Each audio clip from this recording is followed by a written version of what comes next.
Значит, мы сегодня начинаем вторую часть метапредметов. И я начну, потом продолжит Андрей Егоров. У меня задача сегодня дать некоторое самое общее представление о задаче. Вот тут так получилось, что в сети появилась статья про понятийное мышление Адама Полюховича, то есть достаточно успешного бизнесмена, который вдруг разразился статьей про мышление. Понятийное там и так далее. Ну, я вступил с ним в некий разговор по этому поводу. И, в общем, еще не успел как-то раскритиковать его статью подробно. Но она заслуживает этого. Ну, хотя бы в силу авторства. Но что там очень важно, как мне кажется. Он настаивает, или у него есть установка на то, что мир прост. И что суждение о мире оно тоже должно быть простым. Я ему говорю, что прост познанный мир. В общем, познанный мир – такая маленькая часть мира, что распространять характеристику познанного мира на весь остальной мир, наверное, было бы неправильно. Но из чего состоит этот самый мир? Мир, который дан человеку в познании. И вот ошибка всех предшествующих философов, так скажем, состояла в том, что мир представлялся как совокупность вещей, как совокупность объектов, находящихся в каких-то отношениях между собой, как-то меняющихся в процессах и так далее. Но может быть предложена альтернативная версия, ну или не одна даже альтернативная версия, но я сейчас говорю о другой версии, альтернативной миру, состоящему из объектов. Данный нам познанный мир состоит из задач. Задач, которые мы решаем. Мир нам дан как задачи. Скажи мне, какие задачи ты решаешь, я скажу, кто ты, а я скажу, каков твой мир. Но вот это вот тоже достаточно простая картина мира, как состоящего из задач, вообще требует понимания, пересмотра многих вещей и так далее. Но я не стану настаивать на том, чтобы вы сразу поняли эту версию альтернативного мира. Я постараюсь о самих задачах, потому что, в общем-то, было бы, конечно, желательно, чтобы мы научились решать задачи. Ставить и решать задачи. Человечество, в общем-то, всегда решало задачи, и значительная часть обучения, научения самых древних времен состояла именно в том, что новые поколения, представители новых поколений обучались решать задачи, в первую очередь стандартные, ну и небольшое число людей обучалось решать нестандартные задачи. Ну, даже не решать, а хотя бы ставить нестандартные задачи. Но фокус состоит в том, что в задаче всегда есть то, что в ней дано, и то, что требуется найти. И вот то, что дано, и то, что требуется найти, занимает практически весь объем сознания и поглощает всю активность того, кто сталкивается с задачами и решает эти задачи. То есть сознание занято тем, что в задаче дано, и тем, что требуется найти, а не самой задачей. А разве вот в стандартных задачах не способом еще решения задач? Стандартные задачи, да, там способ. Но они упакованы. В дано. Да. И они не столько упакованы в дано, сколько они упакованы как бы в сам способ задачи. Ну это вот знаешь как, смотри, я сказал выше очень важную вещь. Альтернативная картина мира состоит в том, что мир – это не совокупность вещей, меняющихся и находящихся в каком-то отношении друг к другу, а совокупность задач, которые мы решаем. Если это так, то в том числе и объекты туда входят, или вещи, как дано, их отношения и так далее. Но если мы берем мир как состоящий только из вещей, объектов, предметов, то тогда из него ускользает сама задача.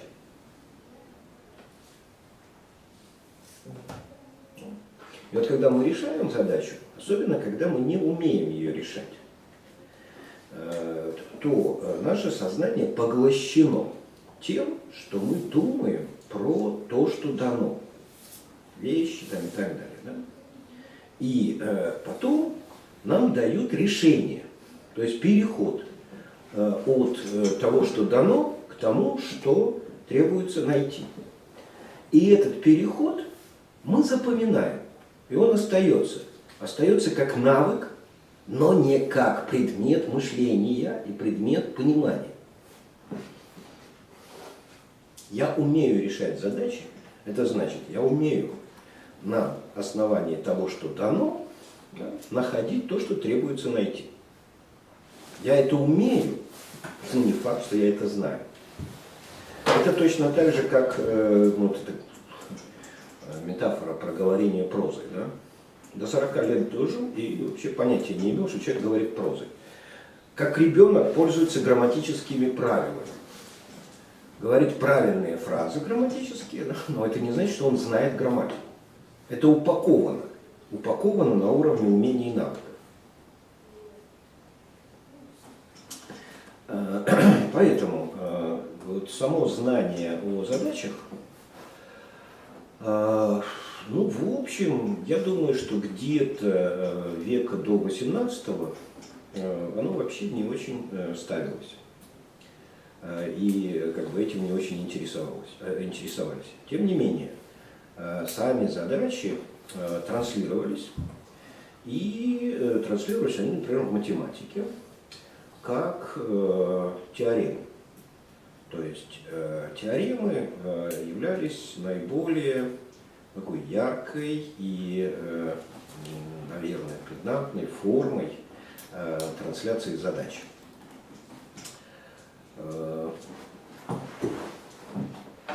При этом, опять же, теоремы, да, или трансляция теорем, наибольшее место занимало описание того, каким является объект или вещи, которые даны, и сущность того, что требуется найти, или то, что находится. Одним из самых ярких проявлений вот такого существования задач вне математики является, наверное, книга Спинозы «Этика», в которой Спиноза с помощью как бы, формы теорем излагал метафизику, излагал то, что есть. Ну и в принципе, если мы возьмем всю совокупность теорем, которые транслировались в математике до почти XVIII века, то большая часть этих теорем – это теоремы на существование. Доказательство существования чего-нибудь, какого-нибудь геометрического вместо точек, или какого-нибудь класса чисел, там, или еще что-нибудь, или какого-то отношения между теми или иными математическими объектами. Теоремы существования, как вот проявление такого метафизического взгляда на мир, были самыми распространенными теоремами. Что происходит дальше? В XVIII веке, я уже рассказывал это в разных лекциях философских, далее происходит кантовская революция, или кантовский переворот в философии, когда с метафизического декартовского вопроса «что я могу знать?» Кант переходит или переводит философию на вопросы «что я могу делать?».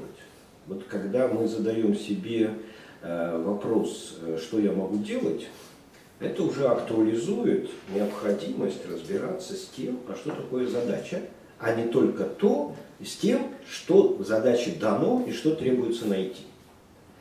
Потому что вот в рамках еще декартовского гносеологического вопроса, что я могу знать, знание уперто или интенционально направлено на то, что дано и что требуется найти, а не на то, что я могу и должен делать с тем, что дано. И в этом смысле проблематизировать в том числе и вопрос, а что требуется найти задачу. И с этого момента, с момента кантовского переворота, человечество в лице представителей нескольких развитых наук, а в последующем и вновь созданных гуманитарных наук, стало интересоваться не только вещами, описываемыми в языке именами существительными, то есть то, что постоянно заботит вот, при доказательстве теоремы существования, что есть что и что чем является. Но пробудился интерес к глаголам и к отглагольным существительным, то есть существительным, которые выражают те или иные процессы, действия и так далее. Ну и понадобилось достаточно много времени для того, чтобы вот эта вот глагольно-процессуальная сторона мира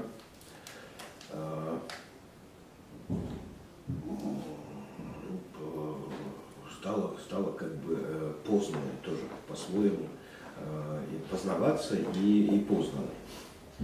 До того момента, пока мы не переносим акцент своего познания с существительных на глаголы и процессуальные существительные, до этого момента мы описываем мир статично и через эссенциализм, что ли, да, выяснение сущностей, сути тех или иных вещей. И получаем соответствующую картинку мира, да, состоящую из каких-то там сущностей идеальных, материальных или еще каких-нибудь. А вот процесс познания выходит на первое место, процесс познания, преобразования и так далее. И уже начиная с XIX века появляются новые представления о задачах. Вот я некоторые из них и должен буду вам рассказать, пропуская целый ряд моментов и сюжетов. Опять же, наверное, нужно было бы начинать с Маркса, с его попытки построить новую эпистемологическую, гносеологическую конструкцию, когда он задался проблемой капитала,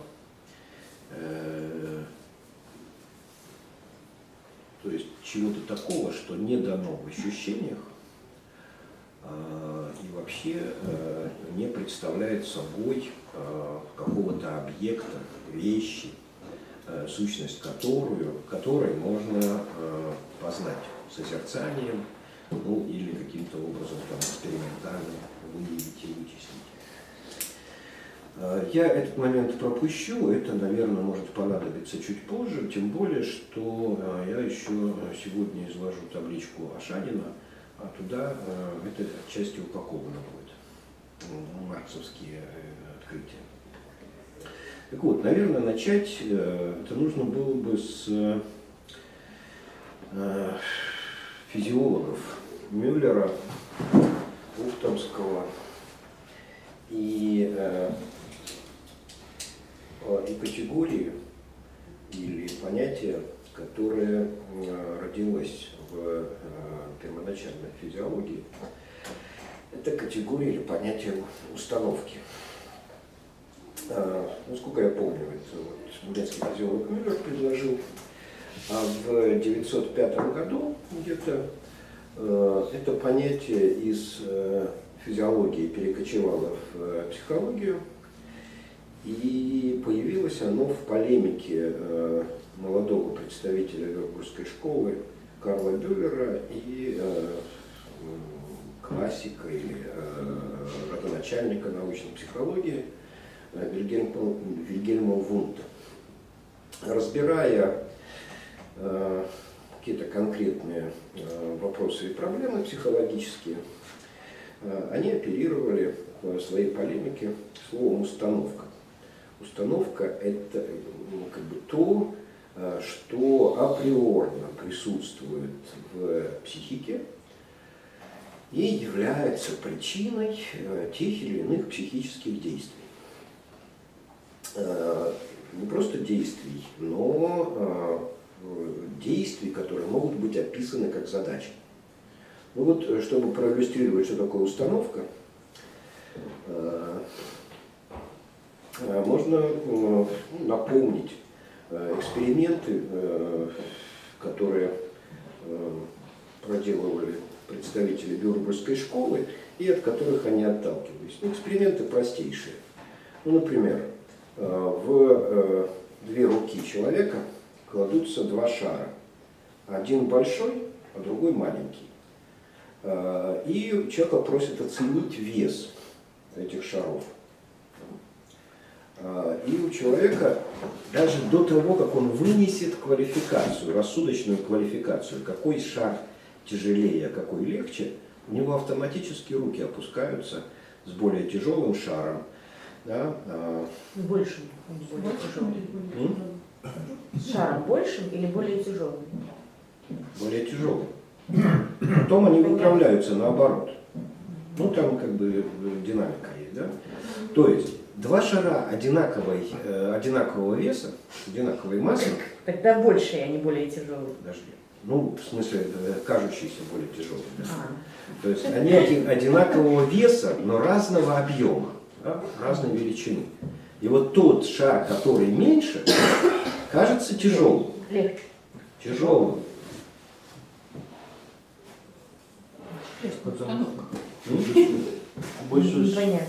Больше шара, больше плотность прилегания к ладони, меньше давления. Шары одинаково весят. Весит одинаково. Когда вам дают, и вы сразу решаете, что маленький, вы не знаете, что они весят одинаково. Даже с закрытыми глазами. Вы держите руки с закрытыми глазами. Вам в руки кладут два шара. Большой и маленький. Большой и маленький. Одинакового веса. Да, вам кажется, Да? что большой весит больше. Наоборот. Почему? Ровно наоборот. Потому что как бы мы соотносим, у нас есть установка, выработанная годами опыта, да, что большие вещи весят больше. Ну, Сколько, если плотность одинаковая, да, то как бы большой больше больше объем. весит. А тут руки-то чувствуют, что они одинаково весят.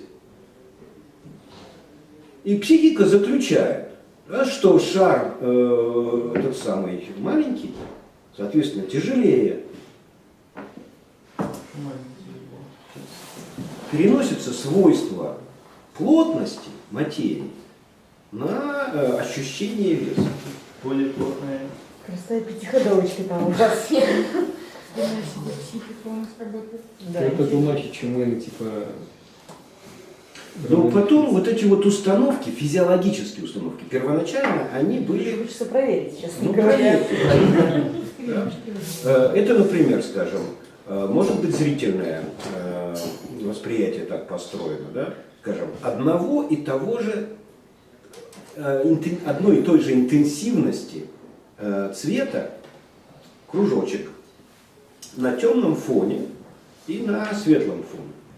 На светлом фоне он выглядит темнее, на темном светлее. Ну, тут логично. С размером А там у вас логично. прямо, да, это умозаключение. А если так, то Да есть не они меня хотели обмануть. это в том-то и дело, что это Это не умозаключение, это а умозаключение. физиологическое, ну, правда, потом и психологический механизм, Да, установка. Физиологическая установка ощущает плотность, Да. Понимаешь, что что-то не так? Не знаю, я интуитивно с Москвичем согласен. Вот сейчас вспоминаю. Нет. Нет, подожди. Школьную шутку про то, что весит больше килограмм пуха или килограмм железа. Автоматически человек отвечает килограмм железа. Ну, автоматически, да. А в Москве по его версии нужно весить килограмм пуха, потому что раз ты Нет. спасил, Потому что килограмм Ладно, пуха больше посмотрите по тогда в объему, еще по литературе, как плотности. бы это самое. По-моему, это очевидно, что так должно быть. Нет, может оно так и есть, но Но это не очевидно. должно быть наоборот.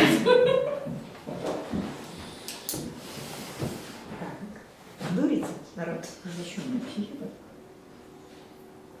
Да. Так вот, значит, вюрцбургцы начали работать с такого рода явлениями и ну, пытаться интерпретировать, что ли, понимать,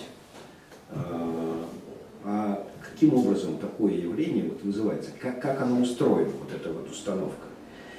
Потом от этой школы образовалось целое направление, целая школа психологии и установки, которую привез уже в Тбилиси Дмитрий Узнадзе. И вот если в Советском Союзе существовали психологические школы, то одной из наиболее ярких таких школ была как раз школа установки Узнадзе в Грузии. Но сейчас важно другое. В попытках познания вот этого явления установки разные представители Вюрцбургской школы давали этому явлению разные названия. Скажем, Нарцисс Ах, ну, второй, наверное, по известности после Карла Бюллера представитель этой школы, он называл это детерминирующей тенденцией.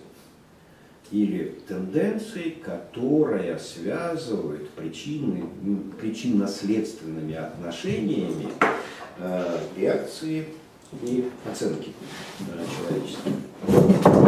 А вот то, что меня интересует в этом, во всем, это интерпретация еще одного малоизвестного ученика Освальда Кюльпа из Вюрцбургской школы. Влад, фамилия его Влад. Он был молодым студентом, приехавшим из Америки, и рано умер. Он называл это явление задачей.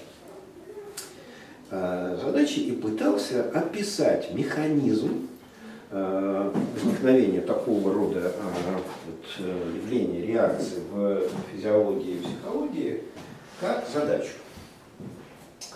При этом, что имелось в виду под задачей? Под задачей имелось в виду установление ответа. Ну, то есть, грубо говоря, в чем состоит эксперимент? Эксперимент состоит в том, что человека просят при том, что дано, два шара, да, найти некий ответ. Что требуется доказать и найти? Ценить, что тяжелее или легче.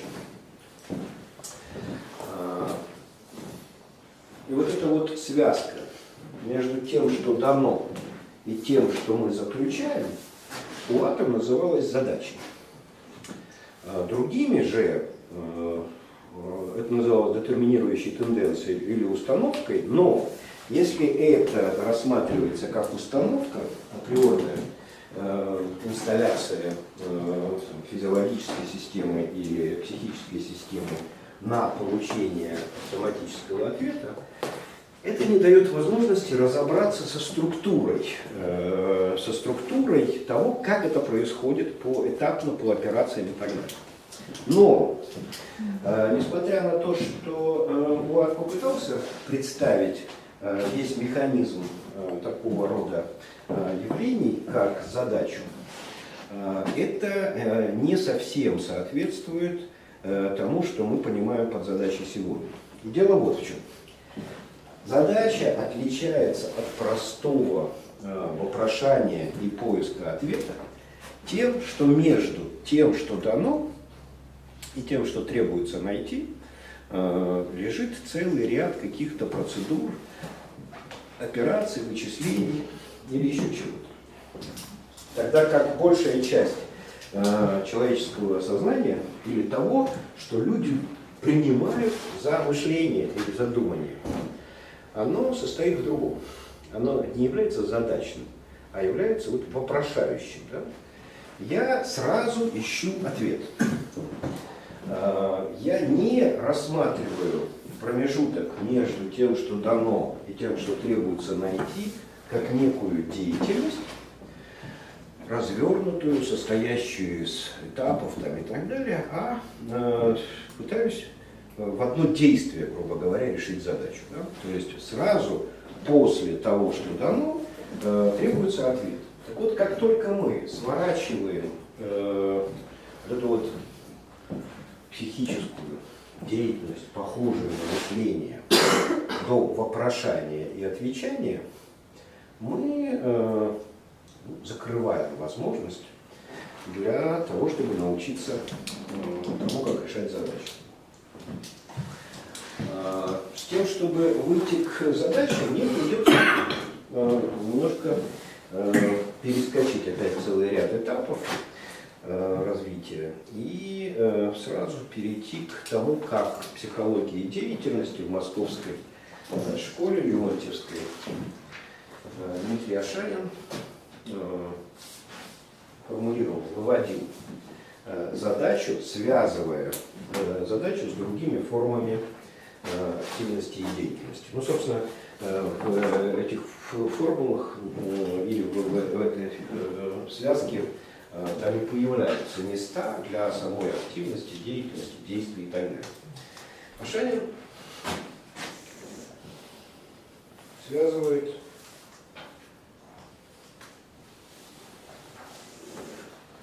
две такие стороны действительности. Одна из них может быть названа энергетической,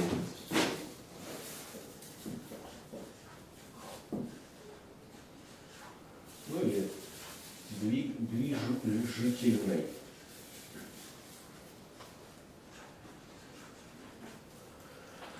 Движительной, а вторая онтологической, что ли, да?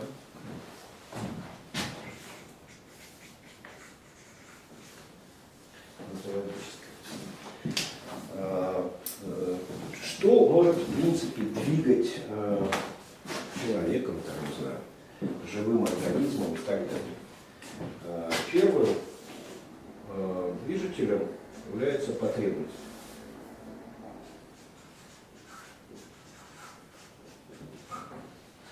Ну, не первым, в принципе, но первым вот в этой самой табличке Ашанина, потому что, скажем, он не берет формы до психической активности, там, скажем, тропизмы, еще какие-то такие вещи, которые встречаются в живых организмах. Он имеет дело уже как бы с развитой психикой и говорит, что как только у организма, даже еще до психики, до сознания и так далее, появляется некая потребность, она вызывает в жизни активность этого организма.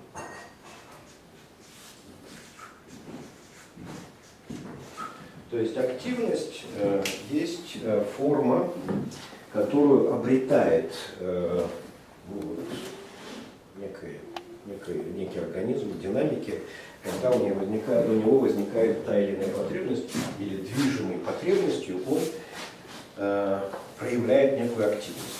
Ну, скажем, ребенок испытывает холод. Что он делает? Лежал, спал, никого не трогал. Просто начинает верещать. У него появилось некое неудобство, ну и, соответственно, потребность в устранении этого неудобства. Он начинает сучить ножками, орать и всячески проявлять активность. Почему активность? Почему бы ему не накрыться одеялом? Не знаю, это надо. Где взять? А вот когда он испытывает голод, что он делает? Кричит. Он делает то же самое. Да, потому что у него есть универсальный инструмент, который подносит ему А необходимую... когда у него газики в животе? То же самое, да? То есть активность, она не диверсифицирована, не конкретизирована. Точно так же, как и сама потребность. Да? Потребность возникает как необходимость устранения некоего неудобства, некой проблемы. Но дальше, значит,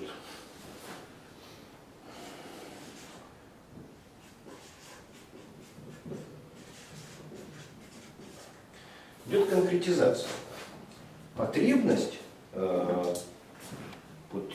устранения неудобства, порождающая активность, может быть конкретизирована, и тогда ребенок начинает различать. То ему холодно, то он есть хочет, там то еще что-нибудь такое, да?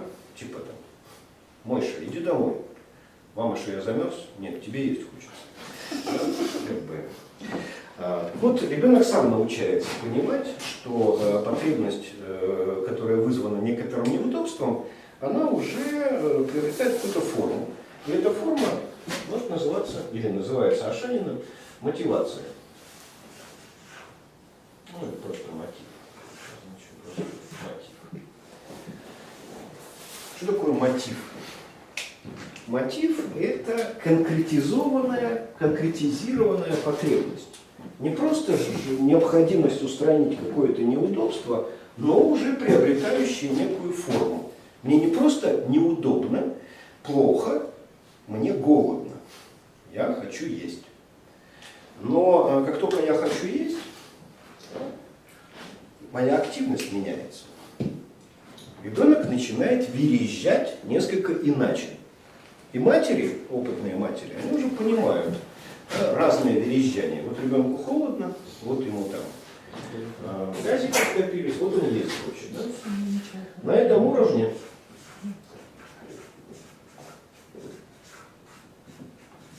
Ашанин размещает деятельность. Но опять я как бы оговорю, что это психологические термины из Действие? деятельности.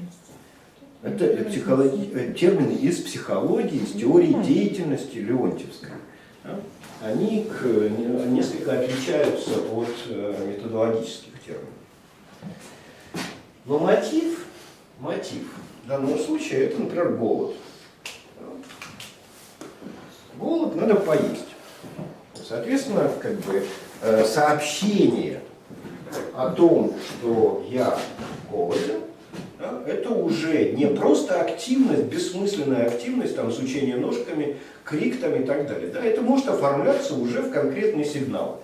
Мама, я хочу есть. Ну, то же самое и у взрослого. Да? Просыпается человек, что-то там не то.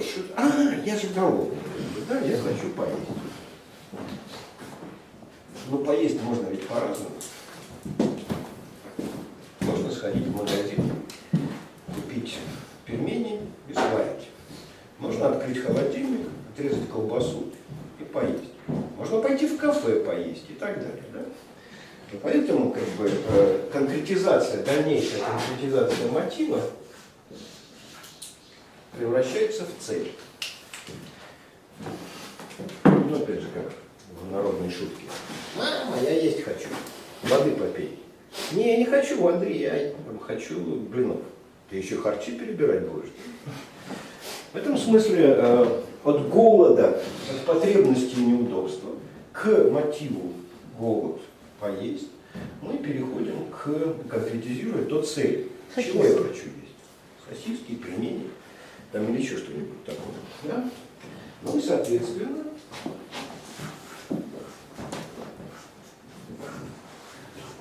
в онтологическом смысле реализации цели в данном случае соответствует действию. Мы начинаем предпринимать некие действия. Вставать с дивана, открывать холодильник, кусать замерзшую сосиску, там, ну что-то такое.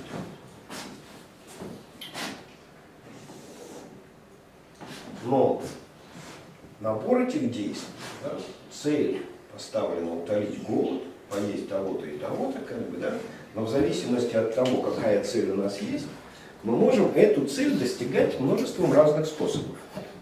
Можно есть сосиски сырыми, а можно их сварить, можно пожарить, можно там еще что-нибудь с ними сделать и так далее. И у нас появляется задача. И в онтологическом отношении на уровне задачи операция.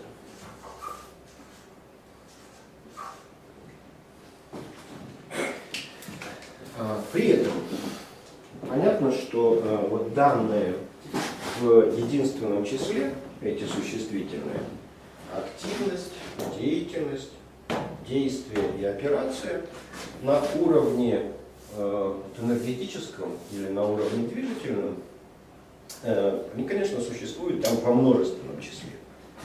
То есть целям соответствуют действия, и эти действия могут быть в множественном числе даже для достижения одной и той же цели. Точно так же, как и мотив там, да, может приводить к разным деятельностям. Это может быть вербальная деятельность, а может быть материальная деятельность там, и так далее. Да? Но что нас интересует в первую очередь, это вот эта вот связка между целью и задачей. Мы можем через это определить задачу в данном случае, и она определяется как цель, данная в конкретных условиях. Падай, ловите! Цель,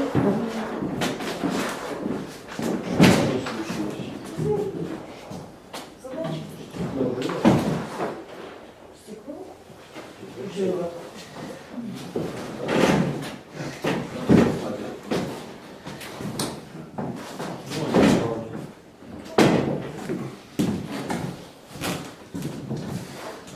В этом смысле вот отношение конкретизации от потребности к задаче принимает разные формы на переходе от одного состояния к другому. Неконкретизированная, размытая, неоформленная потребность, как только обретает некую форму, становится мотивом. Ну и мы можем рассматривать мотивацию в различных формах и выяснять ту или иную мотивацию на базе любой неоформленной потребности. Как только мы мотивацию конкретизируем до некоего, не придаем ей объективацию какую-то. Объективацию, указание на конкретные вещи, предметы, события, явления и так далее, то мотив у нас становится целью. Цель сама превращается в задачу посредством дальнейшей конкретизации через постановку цели в определенных условиях. Описание условий достижения цели и дает нам задачу.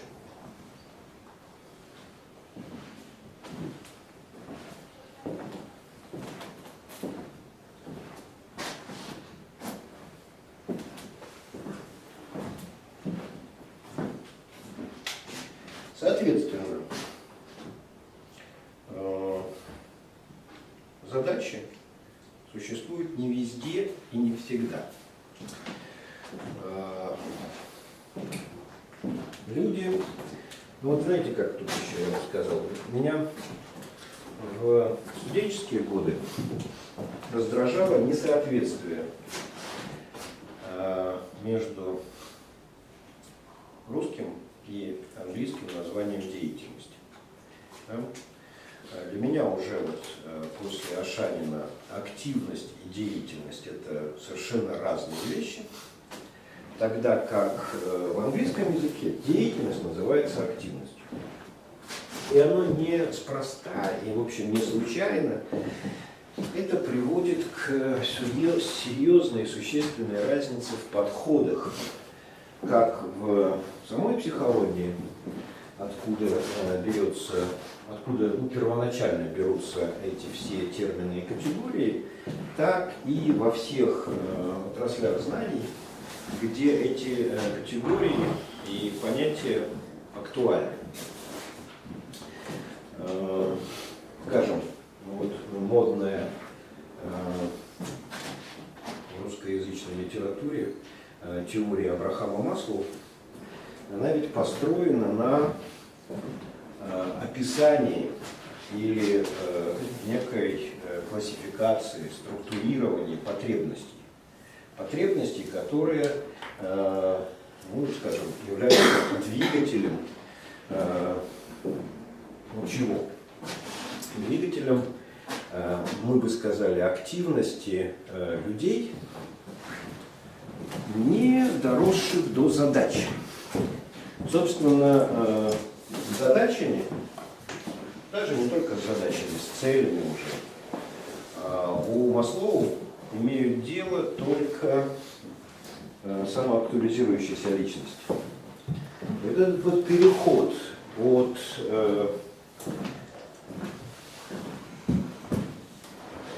мотивов, конкретизованных мотивов, к объективированным целям, а от объективированных целей к этим целям, поставленных в конкретных условиях, это рафинированная, изощренная практика, доступная очень немногим людям. Подростки, молодые люди, жаждущие удовлетворения первичных физиологических потребностей, базовых каких-то потребностей, потом потребностей в признании, потом потребностей в безопасности и так далее.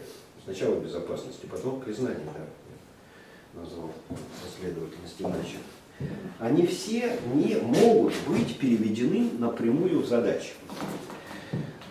Более того, иногда культуры, целые культуры, строятся, не доходя до задач, не доводя дело до задач.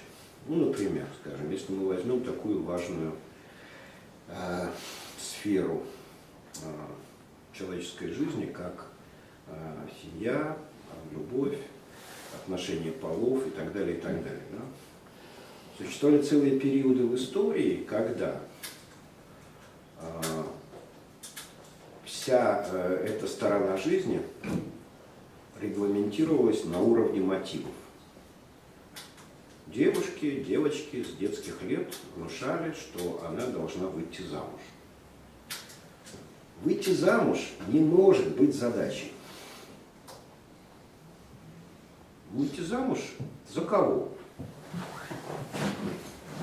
Там даже не обозначено, объективации мотива не произведено. Какие могут быть варианты? Не мальчик, а Не мальчик, а кто? За кого? Ну, за кого? Вот у тебя, например, 3 соседа. Какая-то в той задаче не важно. А там Важно, задачи, что сосед. там и задачи нет. Там нет задачи, там есть Ничего вы не некая понимаете. поисковая деятельность там, и так далее. Да? Поисковая деятельность, задача. Конечно, без задачи. В том-то и дело, что она движима энергетически, мотивацией. Точно так же, как у мужчин. Мотивация потрахаться. С кем? Какая разница? Нет, конечно, когда ты придешь в бордель, и тебе предложат прейскурант, ну, ты можешь ткнуть. Перейти к задаче. Да, вот мне блондинку, например, там, да, как бы. Но это опять это не объективация, не конкретизация. Да? И это удовлетворение потребностей, переведенное в мотив и дальше не конкретизировано.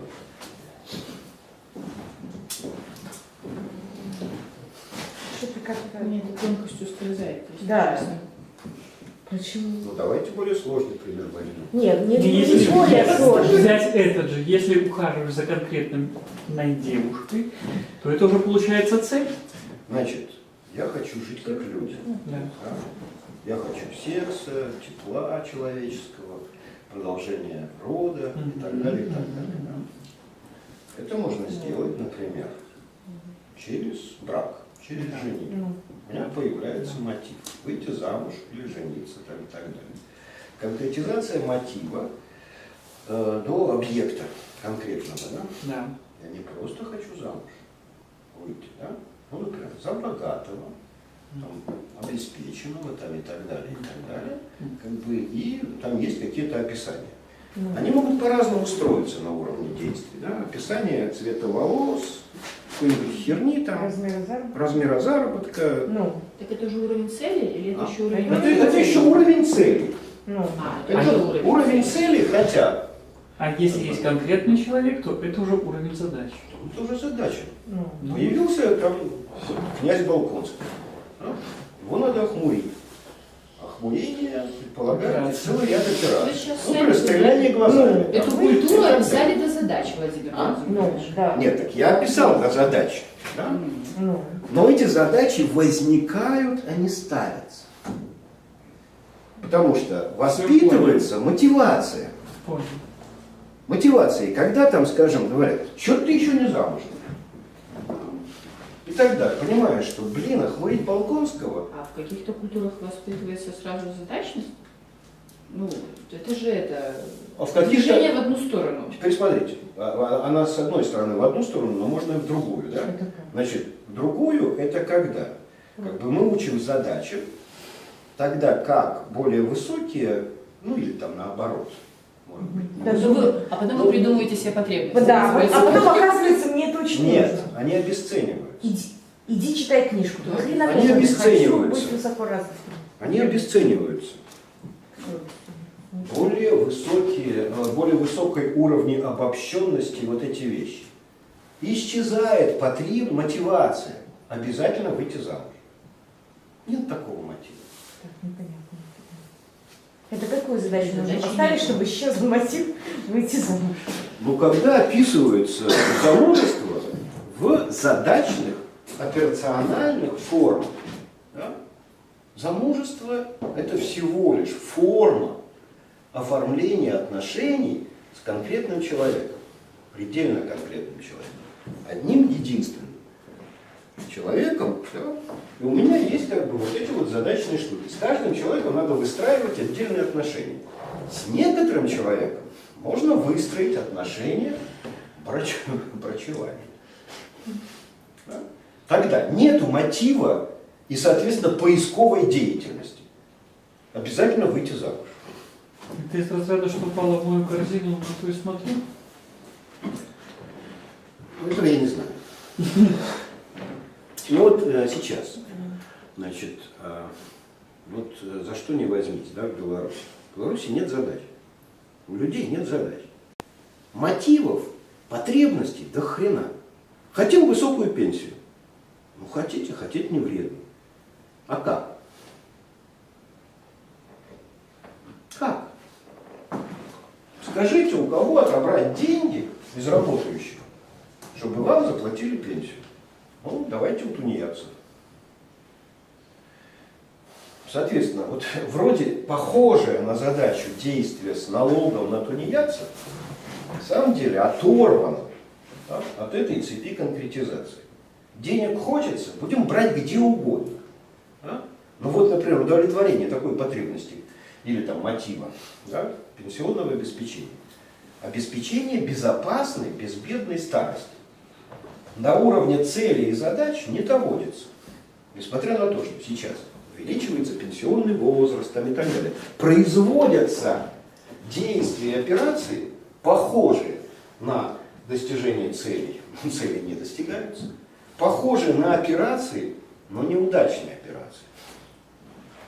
Это как, вот смотрите, по Ашанину, да, скажем, если мы возьмем и остановимся только на нижнем уровне, да, то в принципе, зациклившись на операциях или сделав акцент не на этом столбце, а на этом столбце, да, мы можем получить, получить похожие квази-деятельностные вещи, прям алгоритмические, деятельностью не являющиеся. Ну и это, вот, скажем, в зоопсихологии описывается на экспериментах с осами. Да? Оса размножается следующим образом. Она откладывает яйцо в гусеницу. Когда из ее яйца вылупляется личинка осы, гусеница, куда было отложено яйцо, служит консервой для питания. Соответственно, чтобы гусеницу не съели другие вместе с яйцом, гусеницу надо закопать и спрятать. Соответственно, оса ищет гусеницу, откладывает в нее яйцо. Вместе с откладыванием туда яйца она обездвиживает эту гусеницу и тащит ее к норке, которую она вырыла. Закладывает ее в норку, закупоривает бумагой, ну, типа бумаги такая, как бы, выделение у осы есть, да, и покидает эту самую штуку. Что делают сволочи психологи? Они, значит, видят, что оса подготовила норку, куда помещают осу обычно. Да? Они проделывают подкоп под эту норку. Когда оса находит гусеницу, обездвиживает ее, откладывает яйцо, притаскивает в норку, они эту гусеницу достают. А оса, чтобы ей как бы там закупоривать это все бумагой, ей надо питаться, то есть еще что-то там сожрать там, и так далее, и так далее. Она отлетает, за раз не может это упаковать. Она отлетает, прилетает и не может не видеть, что в ямке, которую она раньше вырыла, гусеницы уже нет. Что делает оса? Новую ищет. Но запечатывает то, что есть. Она выполняет операцию за операцией.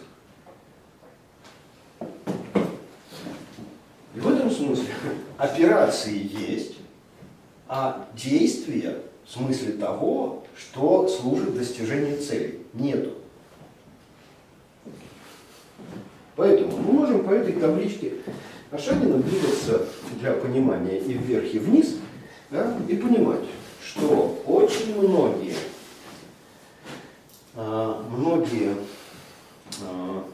скажем, явления в культуре, технике, в природе, как с осой, могут быть описаны как набор и последовательность операций. Но чтобы это были человеческие операции, связанные с решением задач, нужно, чтобы операции были частью действий, а действия только тогда действия, когда они соответствуют поставленной цели. Да? Эти действия были вплетены в деятельность, были частью деятельности, которая как бы определяется определенными мотивами. Да, и, соответственно, для того, чтобы эта деятельность запускалась, она должна быть фундирована исходной активностью, некой энергетикой. Что мы имеем сейчас? Значит, вот эти вот механизированные, ритуальные процедуры, которые осуществляют как бессмысленные биороботы, насекомые, так и человеко-машинные системы на уровне мегамашин. Все они функционируют, выполняя те или иные операции, но для того, чтобы понять их смысл, разобраться с ними и так далее, являются ли эти операции частью задачи нужно с одной стороны разбираться с задачей, а с другой стороны соотносить эти операции с действиями, которые фундированы, соответственно, достижением той или иной цели. И если мы вот эту простейшую аналитическую работу производим, то мы обнаруживаем, что целый ряд похожих на операции событий не являются решением никаких задач, и будучи упакованы в некие комплексы операций, действий, они не ведут к достижению никаких целей. Поэтому задачи надо учиться ставить, и эта постановка задачи, она предполагает, ну, вот эти вот все, сейчас я красненьким это просто обозначу, процессы и движения.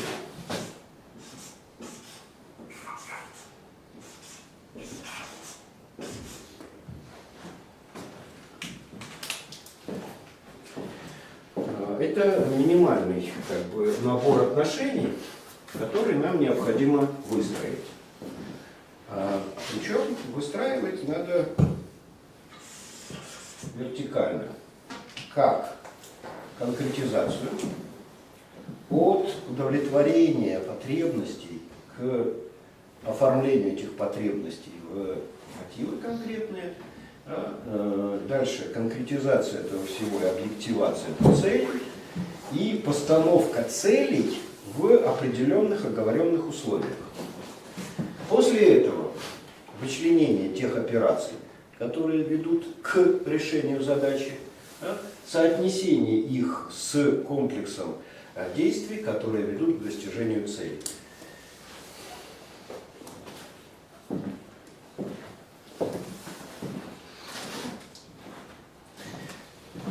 Понятна эта штука? Итак, задача.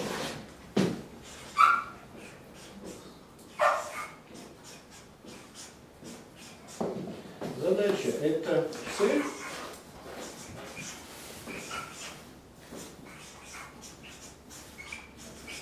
в конкретных условиях.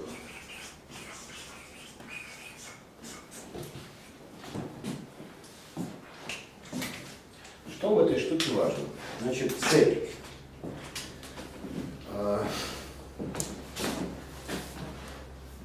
Давайте разберемся с тем, что мы знаем про цель.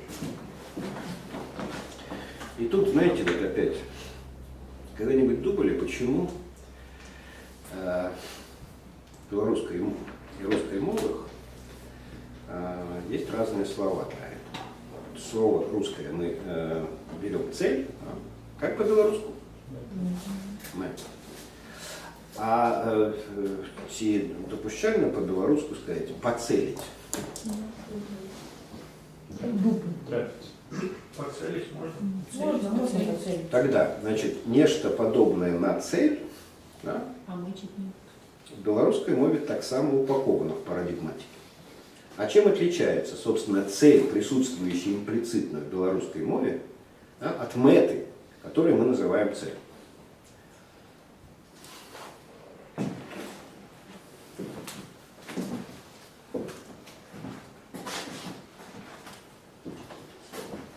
Это больше порядка, наверное. Это больше соответствует понятию цели в русском языке. А по цели это просто задача больше. Мета – это другая, другой способ вычленения того, что по-русски называется цель. Да? Поцелить або потрапить. Потрапить в певное место, где цалком виконана, досягнута вот эта вот цель. Да? Это одна штука. А вот пометить из всего многообразия объектов мира, пометить то, что является чем-то особенным. Поэтому вот снайперская винтовка имеет лазерный прицел. Что такое лазерный прицел? Это точка лазерная, да, которая наводится на лобик не абы кого, а конкретного человека с конкретной фамилией, проплаченного и так далее. Да? Мета метко, пометить. И вот это вот способ постановки целей. Мы часто говорим, целеполагание, постановка целей и так далее. Да? В белорусской мове она очень конкретно присутствует. Во всем многообразии вещей, предметов этого мира надо пометить то, что необходимо пометить, и то, что необходимо поцелить. Поцелить, а потом потратить. Да? Вообще, как бы, формы целеполагания, они могут быть разные, но в данном случае нам важно, да, что цель – это выбранное и помеченное что-то во всем многообразии мира там, и так далее. Ну, например, там, скажем, как это метится. Да? Отправляет жена мужа в магазин. Я вот так хожу в магазин, например, по воскресеньям. Прошу жену пометить. Она мне пишет записку. Ну, то-то, то-то. Так далее. Я прихожу, там сметана. Что, я буду любую сметану брать? Мама казала купить сметану. Мама сказала купить сметану. А Деньги в прошу, бетоне. Деньги в бетоне. Вот примерно так. Поэтому все должно быть помечено. Ну, я так хожу в магазин, но женщины так не ходят в магазин. У них Потому цели что нету, у них одни мотивы. А то и вкусненько. Мне нравится в спорт ходить по бутербродке тут сидит. Да. Да. А от можна криху питання так. Я от ще задумаюсь так, а вот в яких рамках это вообще все упаковывать? Ну, то есть распорывать. Бо понятно, что вот это на основе вот этого чувака психолога, ну, там, як его говорили, психолога. Да. Который это придумал. Вот. Мы пока что разбираемся с тем, вот як він это Виктор Михайлович. Что разбираемся? Як вот, ну, эта табличка это откуда взялась? Бо когда Вот я искал эту статью Ашанина. Я ее помню с детства просто. Я ее пересказал. Ну, окей. Когда-то в студенческие годы я это учил. Вот это, ну, Сейчас в интернете не могу найти. Распорит Ашанина. Ну, окей. Ну, не распорт, это Ну, как бы концепция. ну, концепция, Да, да. ну, точно концепция. Она как бы была упакована в предметное содержание образования инженерных психологов. Мгм. И что? Ну, в этих рамках понятно, там задача, там мета, психологизмы, там это установки и так далее. Ну, Нет, как раз психологизмы нет не нужны. психологизма. Тут никаких психологизмов уже нет. Да? Я рассказывал это, как это происходило. Вообще вот у нас, уже методологов, да, учили содержательной генетической логике. Рассказывать про что-то надо, ну как один из способов, Ну, я разумею. в последовательности становления. Так вот, коли навіть это распорит методологичную рамку, то як это все устроить? Вот я так и оформляю теперь. Я вам говорю, давайте мы остановимся на том, что под задачей мы будем понимать цель, данную в конкретных условиях. Это методологичная установка. Методология разумеет задачу так, ти что это значит? Ну, я вам предлагаю разуметь ее так. Нету такого общего согласия у методологов про это. Ну, окей.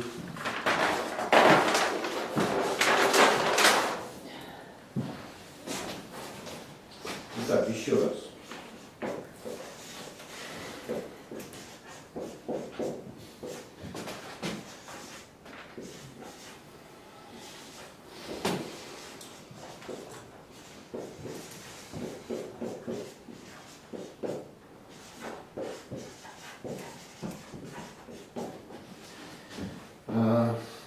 Я выписываю существительные и те субъекты, которые присутствуют идентификации в этой формулировке.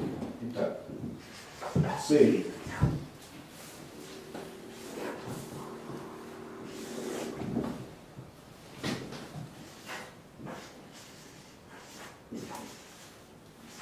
Условия. задача.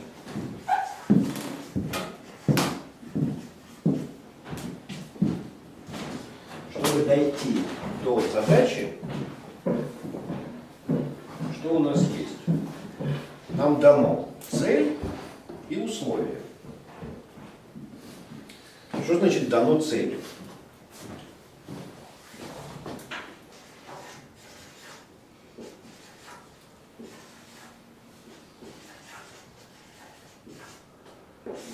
Чтобы цель была дана, нужно осуществить некие действия по целеполаганию. Цель нужно положить или поставить.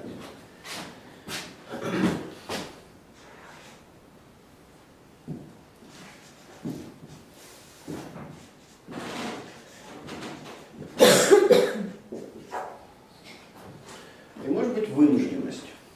Вынужденность цели, не поставленная цель произвольно, мы вынужденно перед ней оказываемся. Но что значит вот эти два способа, целеполагание и вынужденность? Это две формы детерминизма. Целеполагание – это телеологический детерминизм, когда цель ставится не из того, что есть, а из того, что должно быть. И вынужденность или каузальный детерминизм, когда цель понимается как выход из ситуации, заданной причинным образом. Мы имеем дело с причинами, и эти причины толкают нас к определенному действию. Вот эти две формы детерминизма дают цель. Но, вот смотрите, мы всегда привыкли различать каузальный и телеологический детерминизм. То есть причины и цели. Но в данном случае нам эти вещи приходится комплексировать и говорить, что цель вот, в рамках телеологического детерминизма есть частный случай или некое проявление детерминизма вообще, тогда как вторая форма детерминизма может заставлять нас не ставить цель, не класть цели произвольно там, и так далее, да? А эти цели перед нами встают в силу тех причин, в которых нам приходится жить и существовать. Ну, например, вы можете развязать войну, потому что вам надо расширить жизненное пространство, захватить там то, что вам принадлежит по праву историческому или еще какой-нибудь там фигне придуманной там, и так далее. Да? Это одно дело. И вы можете оказаться жертвой нападения, да? Или потерпевшей стороной. Но война есть война. Да?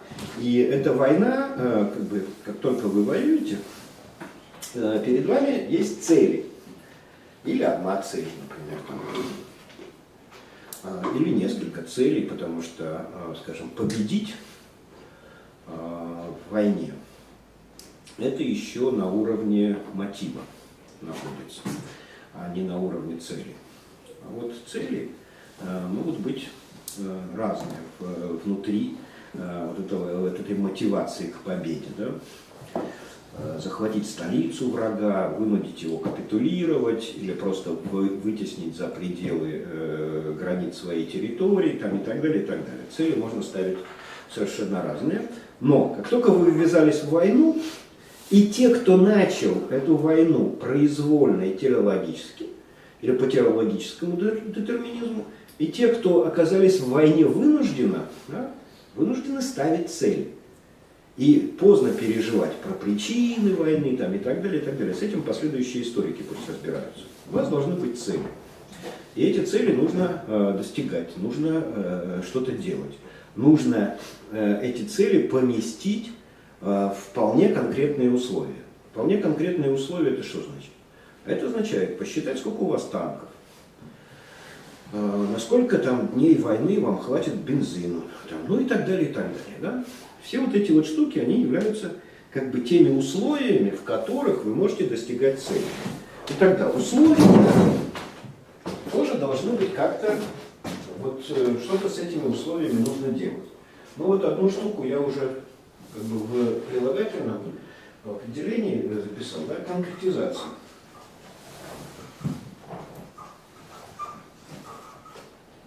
Топливо есть? Ну есть. А на сколько дней хватит? Снаряды есть? Есть. Сколько выстрелов? Конкретизация не бывает, как это, конкретизация никогда не бывает много. Конкретизация должна быть. Но условия еще нужно описать или там исследовать.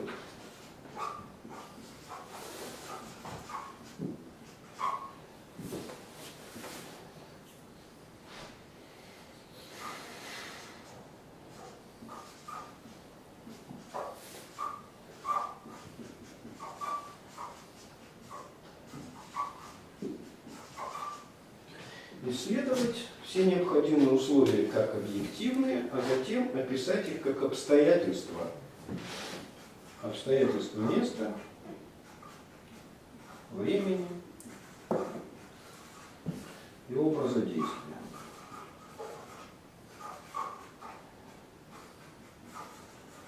То есть вот эти все штуки, которые мы производим с условиями, есть, грубо говоря, присобечивание этих условий.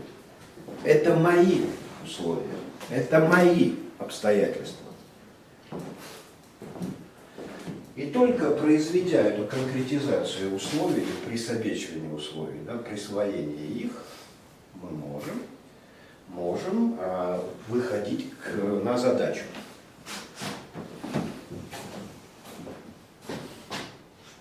А что делается с задачей? Да? Постановка задачи.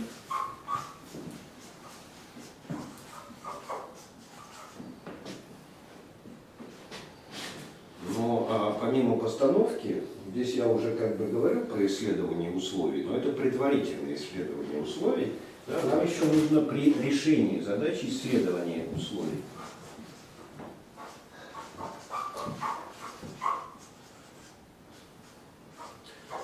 Условий задачи. И вот здесь вот эта вот двойная, ну, или как это называется, аммоним, да?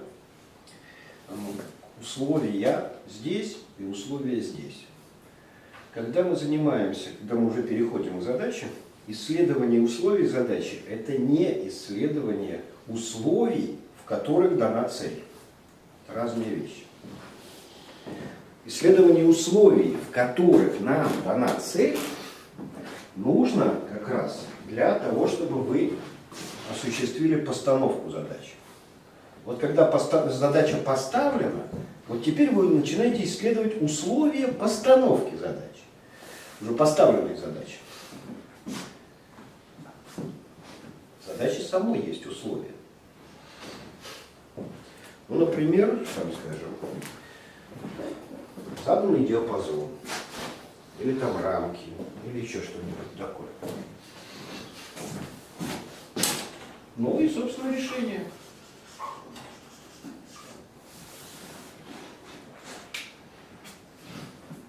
Что нам надо в конечном итоге?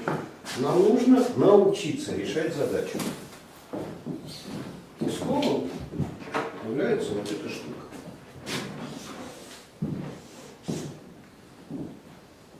Но для того, чтобы научиться решать задачу, просто-таки необходимо уметь делать все вот это.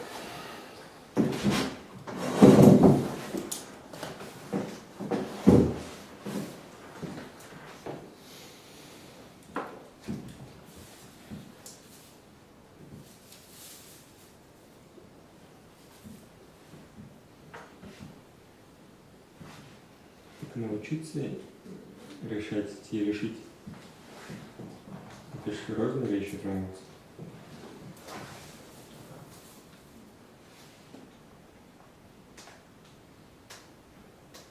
Очевидно, да. И что? Ну так. Ты можешь решить решить задачу, не научившись решать задачи?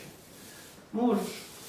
В конце концов, опять же, до того, как сама по себе задача стала предметом исследования, до этого люди решали задачи. Доказывали теоремы, строили мосты, да, растили хлеб, выводили породы животных, ну и так далее. Много всяких задач человечество решало на своей жизни. Да? Но при этом никто из них не знал, как решаются задачи. Поэтому до сих пор пережитком этого является вера, то, что интуиция есть главное свойство человеческой психики. Как-то оно решается, как-то оно находится. Но как только люди начали думать о том, как это делается, что такое задача, прогресс сорвался с цепи. Он настолько ускорился, что сегодня мы еле-еле сами успеваем за всем этим. То есть мы-то, белорусы, точно не успеваем. Поэтому, что ты спрашиваешь еще раз? Хочешь решать задачи? Иди решай, Евген. Что ты ко мне пристал? Я тебя могу научить. Чему? Тому, чему сам умею. Мы же схемы разбираемся. Мы же со схемой разбираемся. Ну, конечно. Конечно.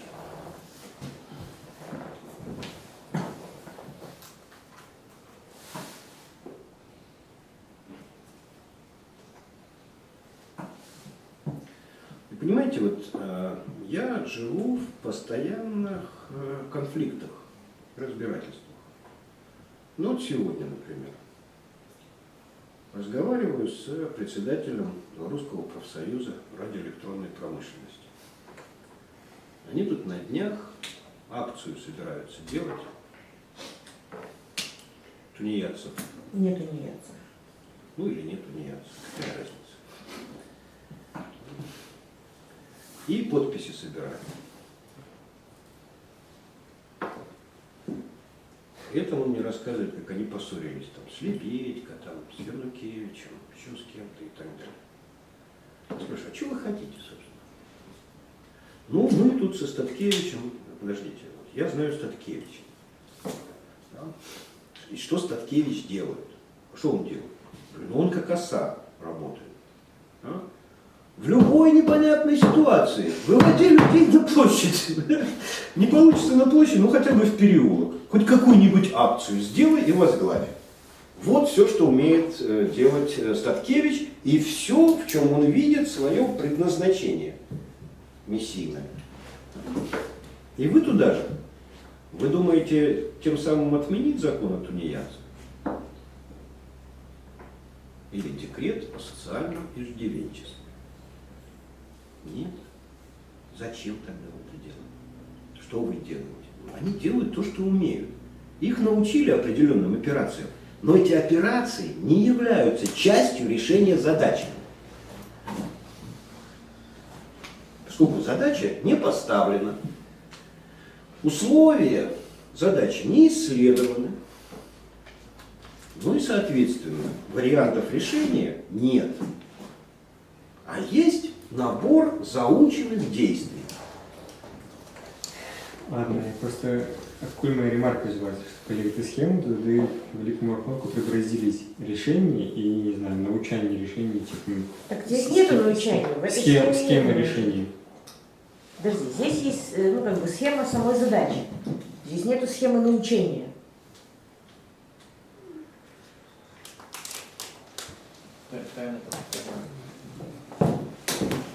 Нет, я пафоса не понимаю. Ну, я тоже То есть не я согласен, конечно.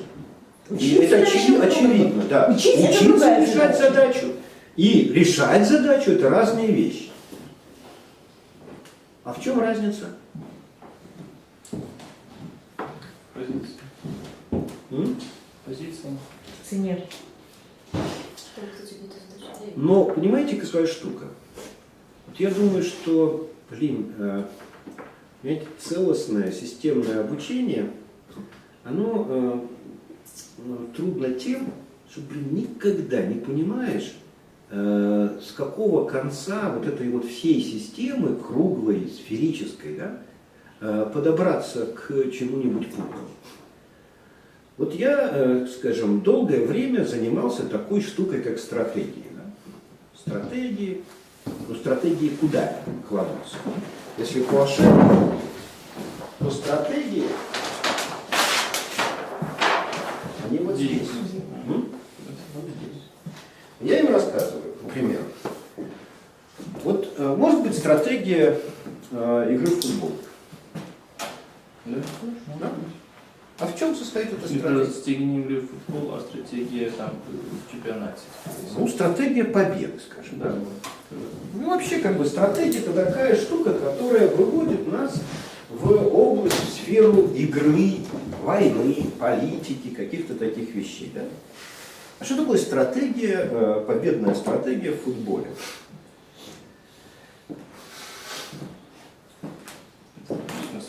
Я вам сейчас расскажу. Победная стратегия в футболе состоит в умении создавать на поле стандартные положения. Или Буркина подсыпать команде противника. Нет, Стратегия другая. да, я про это не говорю. Нормальная, честная футбольная игра. Умение создавать на поле во время игры стандартные положения, из которых игроки умеют забивать голы. Соответственно, Не всегда. что не всегда? Всегда. Давай, всегда. Всегда. И дальше. Если я умею создавать стандартное положение, это означает, что у меня стратегия доведена до отработанных операций. Футболистов стремится к этому, но не является. Нет, является. Ну, Вот это нужно делать, чтобы побеждать. Нет, Это есть- стратегия. Я могу объяснить, Создавай. есть очень много одинаковых как бы, голов. Нету точно одинаковых голов, ни одного. А идите, Есть Про даже- это. идите в задницу. Я говорю про стратегию победы. Когда говорите стандартное положение, Николай слышит из футбольного языка стандартное положение. Вы Нет, имеете в нет, виду я не положение, из футбольный язык которого... слышу. Я имею в виду стандартное положение. Как забивать с углового, как забивать В пенальти, том числе, да. как там, да, обводить конкретных этих самых защитников там, и так далее. Да? И тогда, если у меня есть стратегия, я знаю, чему на тренировках учить игроков. Я знаю, что хороший игрок – это тот, который с 90% вероятностью из 3 стандартных положений в любом случае забивает гол.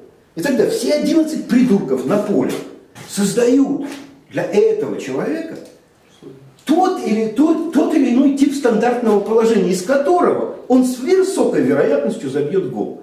Надо так разбежаться, так поставить, чтобы он оказался в нужном месте, в стандартном положении, и тогда точно гарантированный гол. И тогда я как бы, да, дрючу этого чувака на забивание со 100% вероятностью из стандартных положений. У него есть набор стандартных положений. Соответственно, если это Роналдо, то у него 26 стандартных положений, из которых он забивает гол в 99% случаев. Так, создать такое стандартное положение за 1,5 часа, ну, удастся в 3-4 раза. Это называется голевые ситуации. Надо быть идиотом и дебилом, чтобы не забить из стандартного положения. Но стратегия направлена на то, чтобы создавать эти стандартные положения. И, соответственно, годами тренировок отрабатывать стандартные удары. Почему они так мячом владеют? С пафосом ты у нас сейчас. Но то же самое и везде. Да? Ну и тогда я ему говорю, понимаете, какая штука, коллеги? Задачи в большинстве случаев наш мир состоит из задач.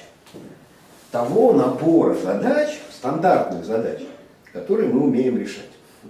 Начали про стратегию. Непонятно. Сейчас пока я сказал про стратегию, для чего? Для того, чтобы в ней определить, да, задачу. Вот непонятно вот соотнесение. То есть вы стратегию соотнесли ближе к деятельности? Нет, стратегия, она вот здесь, Да, на этом да, уровне да, находится. Да? Да, ну, поэтому- Стратегия победы. Победа – это мотив такой, как бы, да? Да. Дальше. Нужно победить не абы кого, а Манчестер Юнайтед. Понимаешь? Турнире там. М? Мгм. Но это уже на уровне Нет, ну цели. это, да, на уровне цели. На уровне Это цели. Конкретно. Но чтобы мне достичь этой цели, да, чтобы мне достичь этой цели, мне нужно не просто вот задачу поставить, а задача ставится каким образом? Дата игры, на каком поле я буду играть. Может быть, я буду играть... А? Условия задачи. Ну, конечно. Да? Кто именно выйдет на поле, там и так далее. Все это важно, да? Но чтобы я мог эту задачу решить, мне надо все вот эти операции отработать. Поэтому, как я строю стратегию? Я ее вот так и строю. Да? Я должен иметь стратегию победы с отработанным огромным набором стандартных операций, процедур. Когда я отработал вот это, все, моя задача собрать их в те или иные действия. Потому что поставить игрока в стандартную ситуацию – это действие. Это действие. А не просто, да, а вот уже когда он стоит в этой операции, ему остается только в этом стандартном положении, ему остается только проделать то, что он миллион раз делал. Привычное действие. И тогда задача будет решена. Будет решена задача, будет достигнута цель. Будет достигнута цель, будет удовлетворен мотив. Я победитель. Все. Поэтому, что делает разницу? Решать задачу и учиться решать задачу. Вот если я знаю, что такое стратегия, я понимаю, учиться решать задачи – это отрабатывать множество стандартных ситуаций. Ну, як нам з рішенням зрозуміло, з стратегії. Подождите, мы сегодня чем занимаемся? Ми розбираємося з тією схемою, яку Я стратегию привлек только для того, чтобы вы поняли ответ на вопрос про решать задачу и учиться решать задачу, которую ты задал. ну, коли так, то окей. И все. Тобто соотнесение задачи и стратегии это пока что зачем это? Нет, еще раз. С чем мы разбираемся? Я сказал, что очевидно, что задачу решать и учиться решать задачу – это разные вещи. Как вам объяснить, что я имею в виду в этой разнице, я вынужден был прибегнуть к этому стратегическому объяснению. Нет, разумно. А мне не зразумело, Евген. Потому что про стратегии я вам рассказывал. Вот эту херню, которую я сейчас рассказал, я вам рассказывал. Какого хрена вы ходите, годами в этот летучий университет, если вы ни хрена не знаете? Ну, мне не рассказывали. А мне плевать, что я тебе этого не рассказывал. Я это рассказывал. Владимир Ильич, Почему вы этого не знаете? Вы хотите решать задачи, да? Получив крошечку знания какого-то, и сразу решать задачи. Как эти придурки литвины, блин. Нашли несколько обрывков того, что, блин, были какие-то литвины, да? Игнорируя миллион других противоречащих фактов. Евген, надо отрабатывать решение стандартных задач. И только научившись решать стандартные задачи, можно пытаться выходить на решение нестандартных задач. Вот, например, создание магазина в бизнесе сегодняшнем – это стандартная задача. И любой так называемый предприниматель должен уметь это делать. Продажи – это стандартная ситуация. Любой, кто занимается бизнесом, должен уметь это делать. Но вот как только ты взялся делать краудфандинговую структуру, это была нестандартная задача. Там надо было как бы покрутиться там, и так далее. Решил ты ее? Я не знаю. Но там была нестандартная задача. Там надо было покрутиться. Но, чтобы ее решить, эту нестандартную задачу, Надо было выйти. Выйти от задачи туда, мотивом, и потом посмотреть. Ага, ведь задачи могут быть нерешаемы. Если мы поставили некую задачу, а затем исследовали условия задачи, исследовали всерьез, мы можем прийти в результате исследования к выводу, что постановка задачи не позволяет ее решить. Значит, тогда задачу надо переформулировать. А что значит переформулировать? Задача – это цель в конкретных условиях. Это значит либо цель изменить, либо условия изменить, либо конкретизацию условий поменять.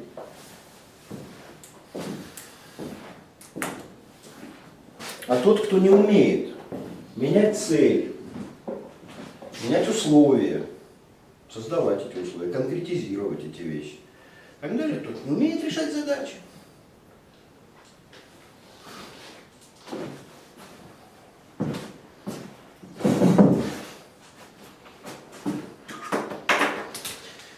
И это очень непростая штука на самом деле. Я еще раз повторюсь.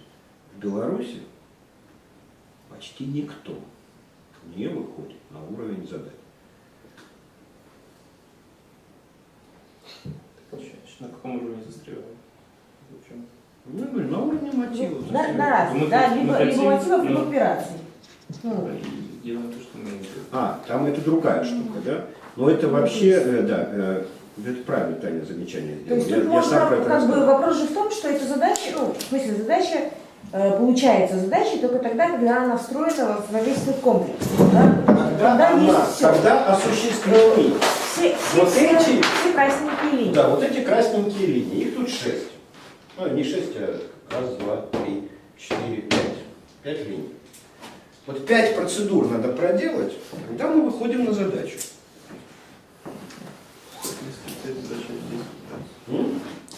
То есть от потребности через конкретизацию, через мотив, цель дойти до цели в конкретных условиях, соотнести это с операцией, построить на базе операций модель действия, да, посмотреть, как это действие достигает цели, вернуться к задаче, и уже начинать ее решать. А уровень мотив деятельность, он как-то в стороне немного. Что? Уровень деятельность мотив. Ну как же в стороне? Вы от него приходите к задаче. Вот, скажем, я ставлю, говорю, у меня есть программа. Программа «Культурная политика». На каком уровне я сделал это заявление? Вот на этом уровне. Это на этом уровне. Культурная политика. Должна быть культурная политика. Что значит На культурная уровне политика? потребности, Владимир Владимирович? Ну да, культурная политика. Что, вот это самое, безбарьерная среда для инвалидов. Входит. Физическая потребность. Потребность. Есть у меня потребность в культурной политике с сучьими ножками. Да. Больше конкретизации в этом нет. Поэтому я не знаю. Безбарьерная среда? Да. Котовка, которую это самое, от католиков отбирают? Да. Это предмет культурной политики. Срач про литвинов? Да. Все это культурная политика, никакой конкретизации. Но потом я могу конкретизировать. Университет, партия, газета. Десоветизация, белорусизация, европеизация. Это уже деятельность. Это уже конкретный мотив. Да? И тогда я знаю, чем я не занимаюсь. Чем я занимаюсь? Какая активность для меня является суетой, а какая является целенаправленной. Приоритет. Тогда я феминизмом не занимаюсь, например. Ну и так далее. Да? У меня появилась мотивация, мотив. Я могу организовывать деятельность. Но чтобы организовывать деятельность дальше, я должен эту мотивацию, мотив перевести в цель. Университет, блин. Он Миленкевич университет делает. Где он его делает? Вот здесь. Он сучит ножками.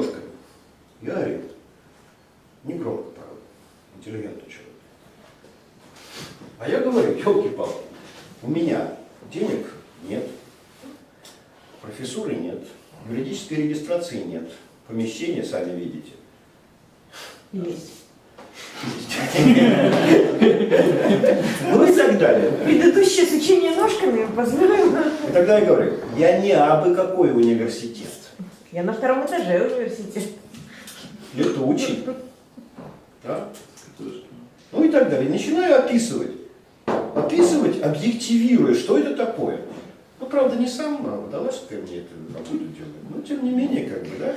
У нас Вы появляется... продолжаете сучить ножками, а мама идет. Ты сегодня замерз или голодный? Вам сейчас партию или Примерно университет? так, да. Так это же деятельность, она коллективна. Мы вдвоем вот с водолазки составляем, как это было, группу боевых котов у Стругацких. Ну а дальше, как бы, когда мы эту конкретизировали штуку, водолазка каждый божий год конкретизирует это заново. После этого возникает ряд задач, не одна, а ряд задач. В соответствии с теми условиями конкретными, которых мы как бы, эту цель в этом году достигаем. Мы каждый раз, чтобы это жило, воспроизводим в новых условиях. Так и живем, выполняя соответствующий набор операций, комплексируя их в действие и по действиям смотрим, достигнута цель или не достигнута. Если не достигнута, мы опять конкретизируем и так далее, и так далее. Так вот и действуем. А когда приходит человек и начинает советовать, а вот хорошо бы вам, там, например, да, и так далее, мы его посылаем, соответственно, сучить ножками дальше. И все обижаются. Так вы говорите, да, по поводу тунеядства послали, тоже. Это с профсоюза. Так, Я передачу с ним записал. послала. Ну ладно. Что-то я еще хотел рассказать сегодня. Но уже устал. Вопросы, реплики, замечания, обсуждения.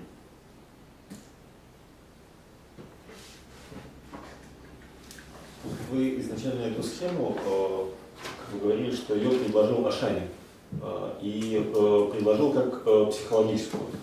Но потом... Ну не совсем. Дело в том, что, я же говорю, дело все в генезисе, да? Это родилось из психологии, но уже вне психологической сфере. Потому что эргономика – это как бы дисциплина, изучавшаяся на факультетах психологии, да? Но инженерная психология была включена в эргономику. Эргономика – это, ну скажем так, дисциплина инженерная, и она об организации труда. Это скорее нотовская схема. Научная организация труда. Генетически, да, она выросла из психологии, но только потому, что Ашанин опирался на леонтьевскую теорию деятельности. Ну, мне этот вопрос для того, чтобы я не психологизировал вот эти слова, там, потребность, мотив. То есть это надо закавычить, да, и это просто место для помещения Уровни компетенции. Да, это Вот скорее... смотрите, Один, два, вот три, это четыре. все, что я хочу. И все хотят. Могут хотеть. Это область хотения. Это надо. Хотение, доведенное до надо. Надо конкретный этот объект. В данных условиях конкретно. Причем тут психология? я задаю вопросы, чтобы очистить. Да, вот, да.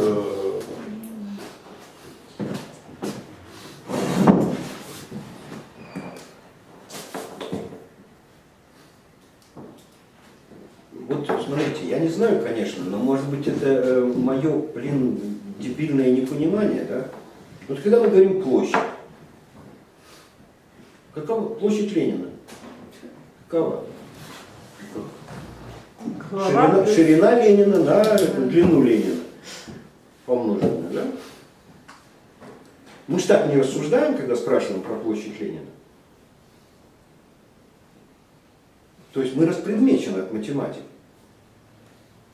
Вот что нас заставляет психологизировать все нормальные слова? Это не психологические слова.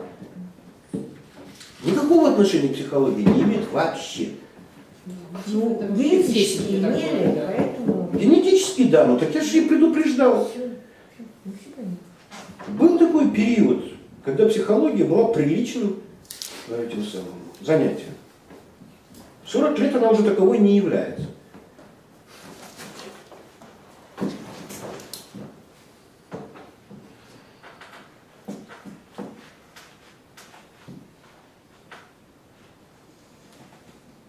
Удалось распредметить его? Да. Ну хорошо. Еще вопросы, реплики, замечания? Андрей, давай с тобой поговорим. Я не знаю, насколько я обеспечил тебе фундамент, ступеньку для отталкивания. Ну, вполне. Ну, просто я думаю, что чего я буду делать, то есть по намеченному плану, это, ну, то есть первое, разбираться там более подробно с какими-то моментами, которые ты здесь дал, да, про задачу, например, понимание, условия, решения и такое рода вещи. Потом второе – это введение кое-каких там схем из там, ну, методологической традиции и того, что делалось там, с методологами в плане решения задач, из процессов обучения задачам, процессов решения задач и так далее. Ну и кое-какие вещи, связанные с вопросами того, там, как ставятся, как решаются задачи, как это завязано на эвристику решения задач, правила, там, связанные с решением задач, ну и какие-то прагматику и ценностные основания, которые включаются в постановку решения. Ну, вот план примерно такой. Так, я вот, наверное, забыл, я должен нарисовать начало.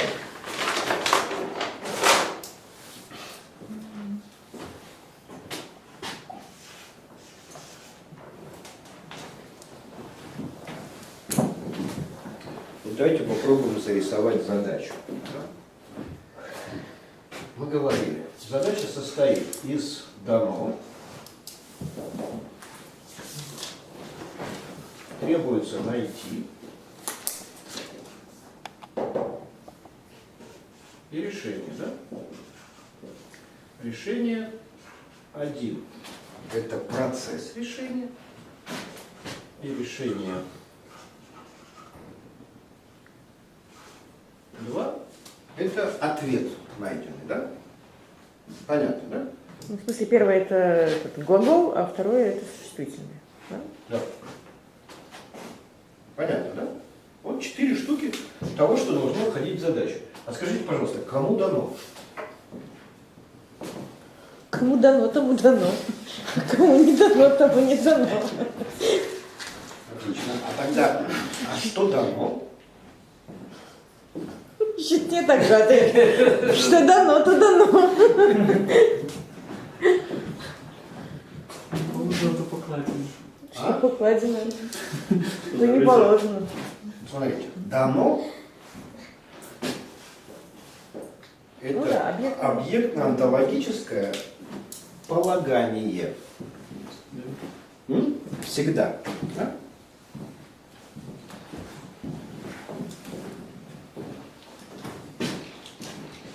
Всегда.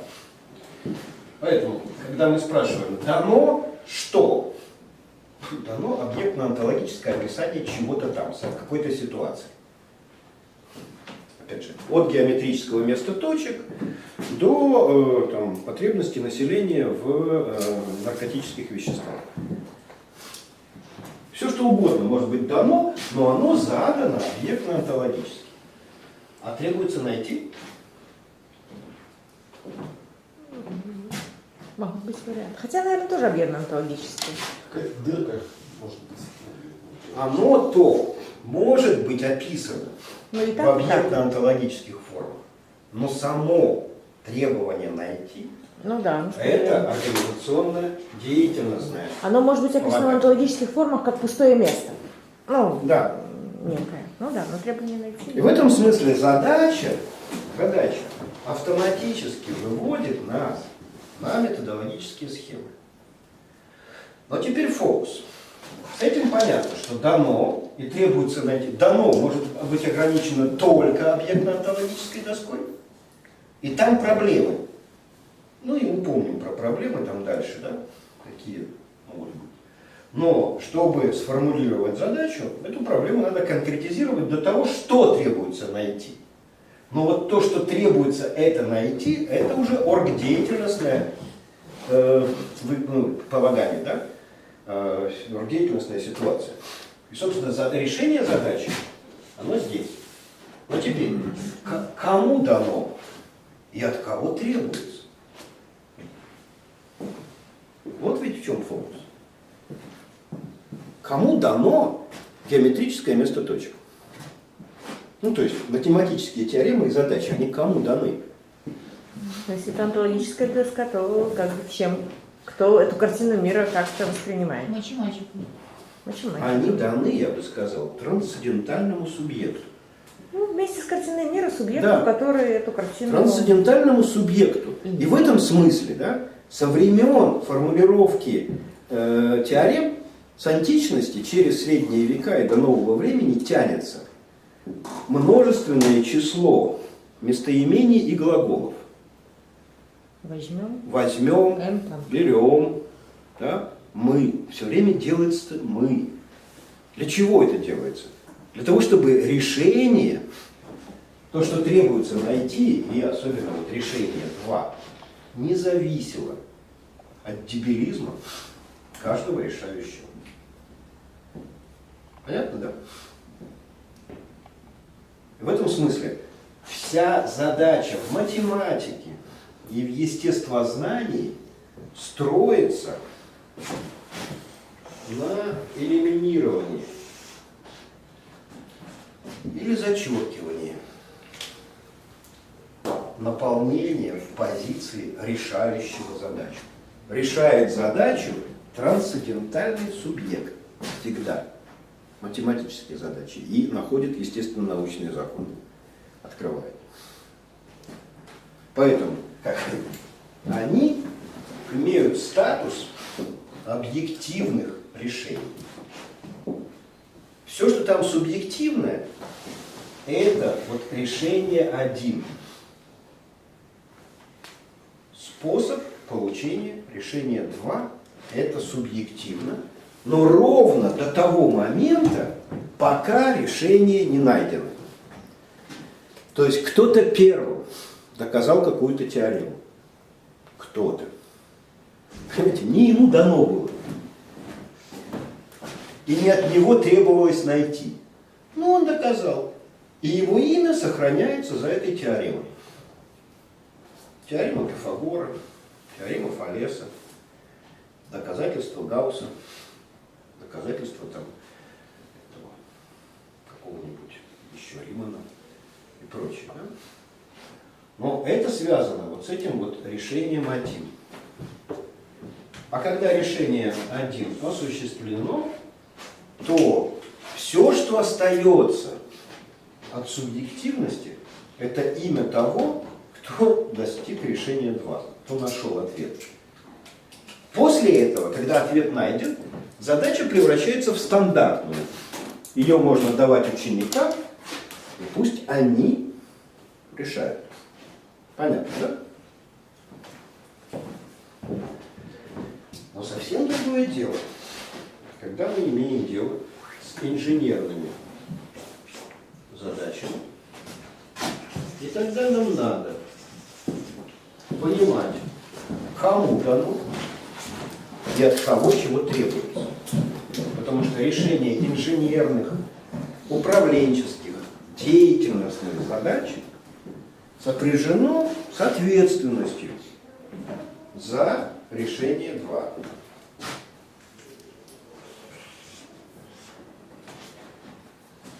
А как только речь идет об ответственности, без субъективной стороны чего быть не может. Почему? Вот теперь я могу вернуться немножко к Марксу и его «Капиталу». Собственно, эволюция Маркса в решении задач политэкономии состояла в том, что он признал ошибочным все попытки объективного истолкования экономических задач. Капитал не бывает ничем.